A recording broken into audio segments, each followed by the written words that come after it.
Hi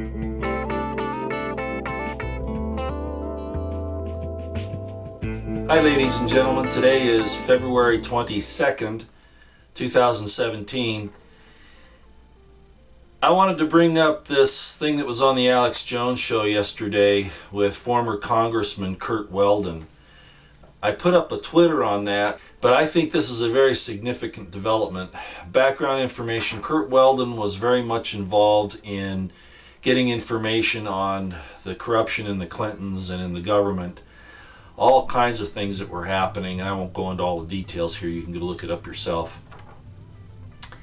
And basically what happened was, when he started to talk about it around, I guess, 10 years ago or so, according to him, his life, or at least the well-being of his family, was threatened. Kind of typical, you know.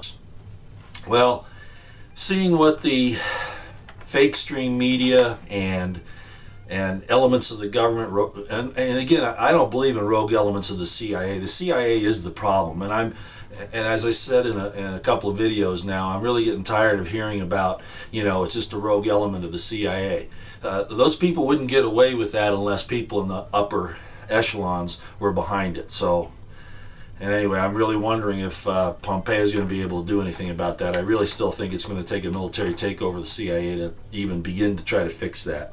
But at any rate, so Curt Weldon came out with this information yesterday, kind of on a on-the-spot interview where they just wanted to get it out right now. And that's the way it should be. All of this stuff, all of this information needs to be dumped out now. First of all, so people can't blackmail you with it or threaten you. Once it gets out in the public, you know, then if something happens to you, you know why. So that was the problem with Michael Hastings. You know, he held on to that information, kept saying, I've got this information, and then his car runs away, and he supposedly hits a tree, you know, yeah, right, after the car exploded. And the same thing with a lot of other people, which I won't go through all the names here now. But former Congressman Curt Weldon's doing the right thing, and in my estimation, he can't do it fast enough. And we're still calling on, you know, Jeff Sessions and Donald Trump, all those people to go forward with all this. We can't worry about embarrassing the government or what it might do to the trust in the government. If anything, it'll show that the government's trying to clean out its turds and its BS and its corruption. So, and that of course is why the fake stream media, which is nothing more than an arm of the CIA and the deep state, is fighting against it so much. But unfortunately, where I really want to go with this video today, and I haven't done this for a while, I've read some articles lately, and I won't even repeat where they were, but at any rate, you know, I did some videos a long time ago about the evils of homosexuality, the whole LGBTQ deal, all that, what it does to societies, and it's the foundation upon which pedophilia takes root. Did a lot of videos about that a couple years back, and even got a lot of flack from certain members of my family over who are trying to be trendy. And unfortunately, this is not a good situation. It's very bad. Now, I did a couple of videos also here not too long ago, maybe a few months back, where I talked about, and I'm going to talk some scripture here, but from a different kind of perspective. You know, when Abraham took care of his nephew Lot, Lot was taken captive, and Abraham basically enlisted the help of the kings of Sodom and Gomorrah to retrieve Lot, and then even gave them some of the spoils of the war. The point being that Abraham knew that this whole thing with homosexuality and transgenderism and all of that was evil. But he knew it, and he just abided in his own faith and counsel with it, okay? Even to the point where God and two angels come to him in the plains of Mamre, and Abraham finds out, of course, that God's going to destroy Sodom and Gomorrah, and he goes through this negotiation process, partly because of his concerns for Lot and his family, but I think it was also because Abraham believed so much in mercy and loving kindness, as dangerous as these people were and what they were doing. And he negotiated God down from, he said, well, please save him for 50's sake, and then all the way down to 10. And then God couldn't even find 10.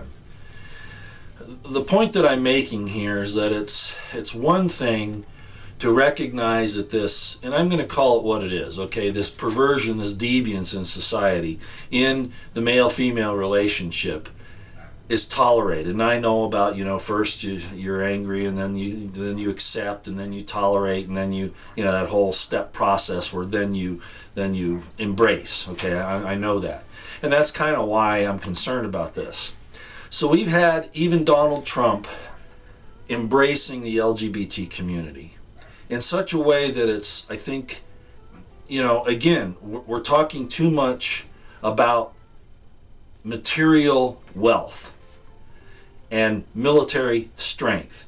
Now, I realize when he's talking to the masses of people, he's got to center his comments around the lowest common denominator that he dares go, so that he can get his message out to at least the majority of the people. But it's a very, very thin line here. Very, very thin line. And I'm going to talk mostly about this LGBTQ thing again right now.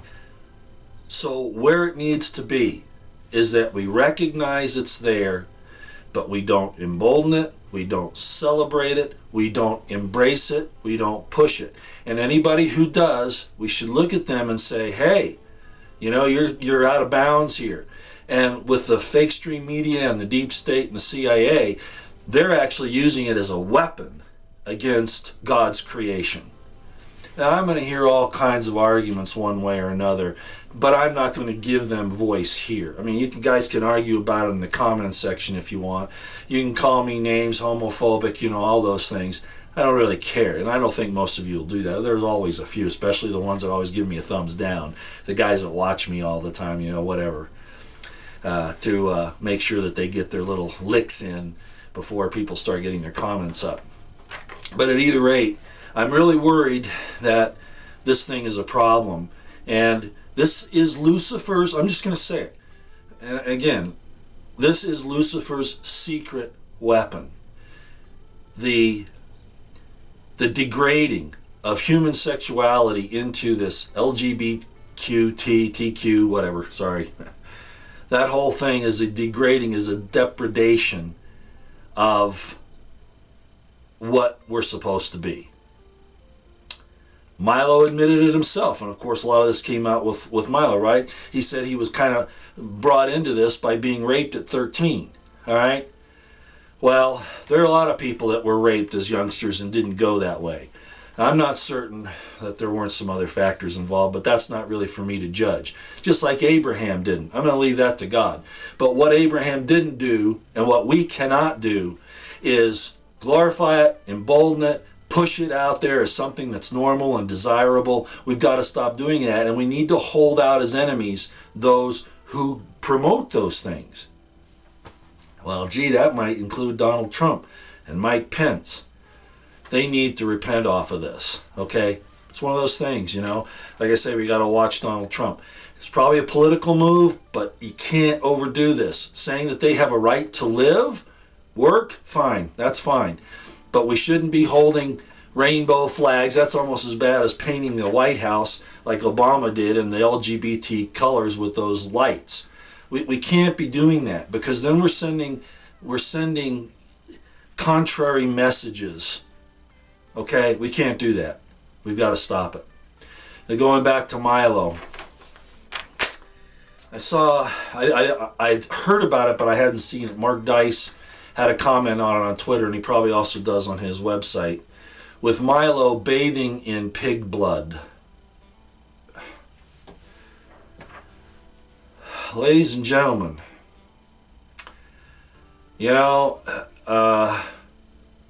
that's going too far. And that's the secret weaponization of this whole thing that I worry about. Because once we accept a person, even Milo, and embolden it again, glorify it, or give it any kind of credence, Then it starts to go downhill. And I don't know when he had that picture taken, but I saw it. And I saw Molech, I saw Baal, I saw all of those horrible things. Demons, Luciferianism, that's really what that is. I don't know if Milo knows, or if he's so far gone he can't help himself. Am I turning my back on him? I never was for him. Okay? I was never for him. Obviously, the left didn't like the fact they considered him a turncoat, all right? And he was brave in that regard. But the devil is very subtle. Evil is very subtle. It usually, as we've seen with the fake stream media, with the MSM and the deep state, they usually don't take you over the cliff all at once. It's incremental. This is incrementalism attacking what and who we really are in our origins. Again, when people are like that, okay, fine, mind your own business. But when they start pushing it on you and on your children, and when they insist that they have special privileges because they're considered a minority, tough luck. Truth will win out, okay? The free market of ideas. I'm not saying we need to discriminate them or harm them in any way. Matter of fact, I abhor that. But by the same token, they can't force that on us. And I'm going to make an example. I'm going to talk about an example of this. Again, most of you know about my background. And we've talked about it on a couple of occasions. I haven't made a big deal about it because it really isn't a big deal. All right? It was all about my plural marriage activities back in the 80s and 90s. Okay? The fact of the matter is that I'm censored, even by Alex Jones and people like that, because of my association with that. He has these little innuendos all the time, and I could tell you some of the history about that, but I'm not going to. I'll just leave it at that. I don't hold it against him, but it's so interesting that they put a distance between what was an Abrahamic marriage covenant, sanctioned and honored by God in the Bible. And I'm not going to argue with people about this because you'll lose. Okay, what Jesus said in the New Testament has nothing to do with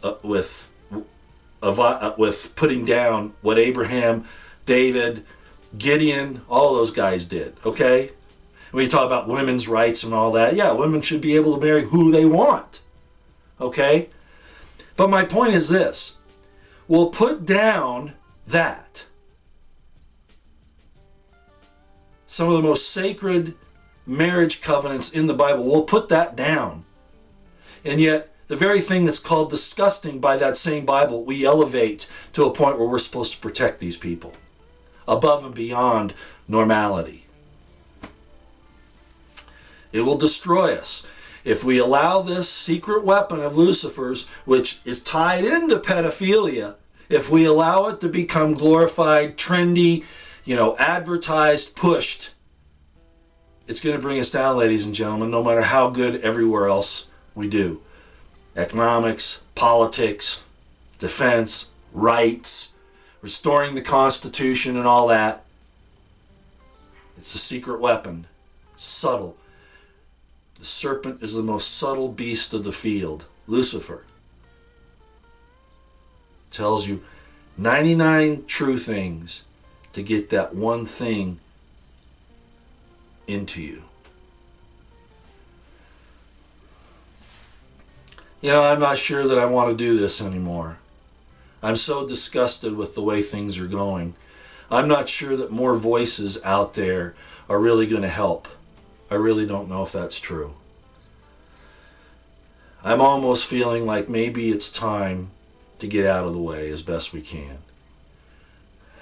Oh, I'll probably keep doing this because I have these second thoughts all the time. But people don't know what the truth is. They don't care.